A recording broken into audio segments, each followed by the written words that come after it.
जाऊयात, जयंत पाटील सध्या बोलतायत. त्याची पडताळणी करणं आवश्यक आहे, कारण एवढा मोठा निधी आला आणि वाटपच झालं नाही असं जर खरं चित्र असेल तर ते गंभीर आहे.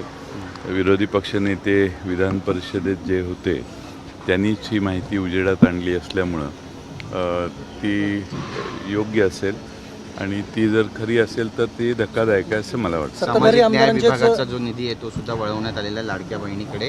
आणि दुसरा प्रश्न असा आहे की सत्ताधारी जे आमदार आहेत त्यापैकी काही म्हणतात की आम्हाला निधी मिळत नाही आहे विकास कामासाठी. विरोधकांचे जे आमदार आहेत विरोधामध्ये त्यांना तरी निधी मिळतोय का, हा सुद्धा सवाल. नाही, विरोधी आमदारांना निधी मिळण्याची एवढं मन सरकारचं मोठं नाही आहे, त्यामुळे त्यांचा विषय पुढचाच आहे. पण जे सत्तेत आहेत तेही समाधानी दिसत नाहीत, कारण अनेकांच्यावर अन्याय चालू आहे.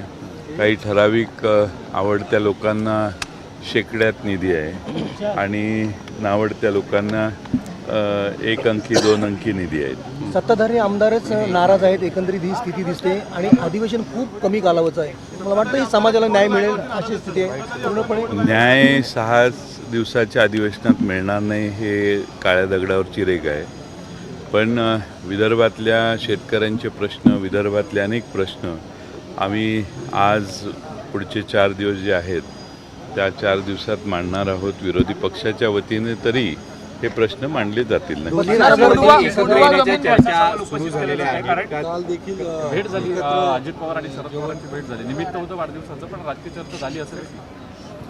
मला माहीत नाही ना, मी नव्हतो तिथं, त्यामुळं मी त्याच्यावर कसं भाष्य करणार.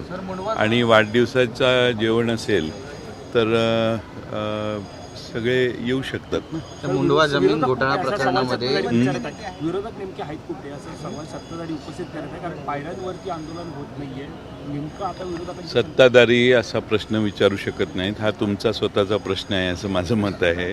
कारण पायऱ्यांवर आंदोलन करण्याच्या विषयीचा जो विषय आहे, आम्ही सभागृहात सगळेच प्रश्न प्रभावीपणाने मांडतोय.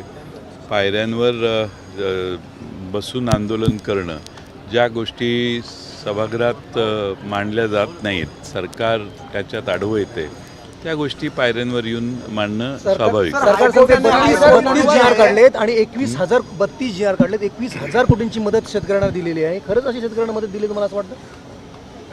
32 GR काढलेत आणि 21,000 कोटींची मदत आम्ही शेतकऱ्यांना दिलेली आहे. 32,000